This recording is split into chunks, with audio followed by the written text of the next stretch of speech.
येवला शहरातील खांबेकर खुंट परिसरामध्ये एका महिलेची सोन्याची पोत गळ्यातून रस्त्यावर पडली होती।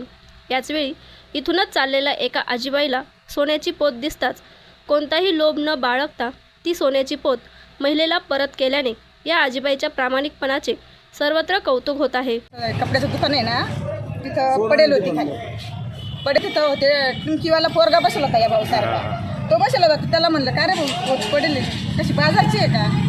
तो बोलला नाही, एक नाही दोन नाही। मला वाटलं बाजारची आहे, मी बी उचलली पोरगी, मी दवाखान्यात नेली, मी पोरगी दवाखान्यात आणलं तर ती पोरगी मी सांगा होती घेऊन आले मी कसार बाबाला। मला कसार बाबाला पाहिलं वाटतं फोन म्हणलं बाबा सांभाळता का तुम्ही सांभाळता असला तर तुम्ही सांभाळा, मला घरी जावं म्हणजे अशा बाई पोत काय देऊ नको, कोणापाशी देशील तुम्ही?